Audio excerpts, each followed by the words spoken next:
Ba't ayaw basahin yung palipad ko kanina, Norms? 50, galing kay Mr. Cadaver. Oo. It's my pleasure if basahin ko or not. Okay? Wala tayong problema. Maaaring hindi ko nakita. Yan ang sinabi ni... Sabi, nagpapalit ba ako ng damit? Bakit paulit-ulit? Marami kong damit. Oo. Marami kong damit. Oo. Pero yung mga syungang katulad mo, tina-time out ko na yan. Yan. Yun. Oh, sabi ni Fritz Dasigan, di ka kasi namamansin ng walang palipad. Natural. Sino ka ba para pansinin ko? Basher ka nila, papansinin kita. Kailangan namang stressin ko sarili ko. Mauna ka munang ma-stress. Stretch your wallet, okay? Your e-wallet, and then you get my attention. Ganon. The rest, manigas ka. Yung pagbati ko para sa supporter ko lang. Pero sa mga basher na katulad nyo, siyempre kailangan nyo magbayad to get my attention. Ganun yun. Di ba? So, ito na isang hamon ko sa'yo, makagago. Alam mo namang walang patutukuan yung mga ikinaso mo sa akin. Alam mo naman yan. Pero alam mo, yung kinaso ko sa'yo, mabigat yun. Mabigat yun. Kasi yun ang malinaw na pinagtatangkaan nyo yung buhay ko, yung buhay ng anak ko. 3 beses akong nagpalit-palit ng bahay dahil sa katarataduhan nyo. Yan. So, alam mo may tulog yan. So, ganito, baka gago. Bibigyan kita hanggang Lunes. Ipahuli mo si Aling Susan. Ipahuli mo. Ia-atras ko lahat ng ikinaso ko sa'yo. Pati dito. Pero ngayon pa man, imbis na buweltahan ko ang misis mo, imbis na buweltahan ko ang biyenan mo, ia-atras ko na. Pinailang ko sila rito ngayon, pero ia-atras ko ngayong araw na to. Ia-atras ko, yun sa'yo lang ititira ko. Pero dapat ipupursige ko yan. Bakit? Bakit? Alam mo na, ibig ko sabihin, hindi ko na i-elaborate dito. Pero hindi nga tayo magkasinsama eh. Kasi ako, may awa sa puso ko. Sabi ni Piolo San Miguel, thank you, Lord. Sabi niya, God bless you, sir. God bless you too, Piolo San Miguel. Baka gago, alam mo kung ano sinasabi ko. Ngayon dapat yung tamang oras para pahirapan ko pamilya mo. Ngayon yung tamang oras, alam mo yan. Alam mo yan. Ngayon yung tamang oras para pahirapan ko yung asawa mo, pahirapan ko yung biyenan mo. Pero hindi ko nagagawin. Pupunta ako sa korte ngayon, ia-atras ko. Ipa-verify nyo sa Regional Trial Court ng Cagayan. Wala nang kaso yung asawa mo at wala na rin nakasampang kaso ang biyenan mo. Babawiin ko yan. Ngayong araw na to, after ng live ko. Bakit? Hindi naman talaga sila involved dito eh. Dapat alam mo na, ngayon yung oras para papahirapan ko sila. Kaya lang masyadong marami. Punong-puno na yung isip ko. Wala na akong pinagkaiba sa'yo pag tinuluyan ko pa sila. Alam mo yon? Walang kwenta yung ikinaso nila sa akin. Dapat ngayon yung tamang oras para talagang banatan ko sila. Alam mo ba na kumuha na ako ng residency ko dito? Pero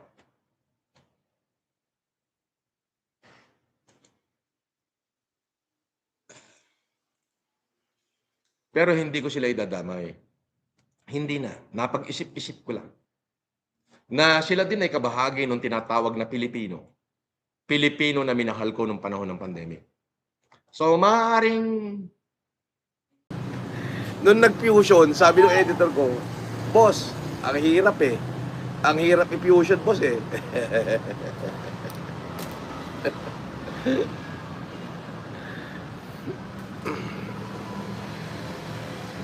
May bata, si bisigaw-sigaw. Pag nadakma ng bodyguard ko yan, iyak yan. Parang pang-anim na yan.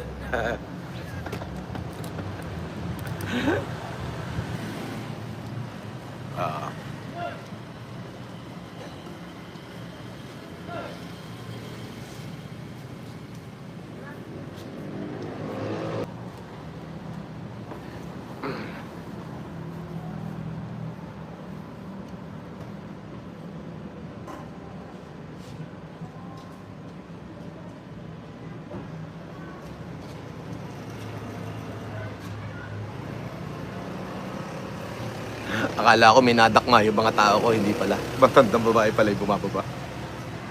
Masyado alerto 'tong mga tarantado 'to.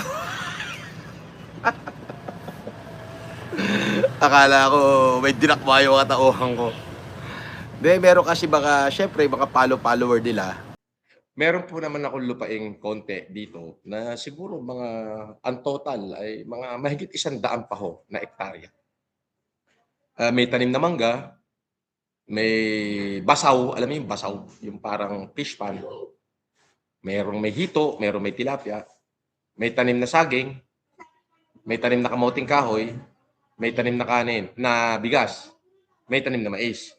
Doon sa may gawing bulubundukin kila Tatang Berto, yung Tatang Berto, si Nanang Remy, meron silang maisan, may sagingan, mahal nila ang lupa. Okay. So regarding po sa kakainin, may kakainin naman. At marami naman. So kaya po nais ko na ibahagi kung ano man yung aking natatanggap dito. Alam ko na mas marami pa akong nangangailangan. Opo. So hindi ko naman magagawa yan kung kayo'y wala. So kaya naman po bukod sa na-e-entertain ako, yung advokasya ko na ipaglaban yung karapatan ninyo, yung advokasya ko na buwagin talaga yung talagang matinding sindikato. Ngayon kung sasabihin ho kasi nila na ako yung sindikato, ako yung scammer, nag-iisa ho ako. Oo, ang dami nilang binato sa aking kasalanan, nag-iisa naman ako, bakit hanggang ngayon nandito ako? Sa harapan niyo nagsasalita.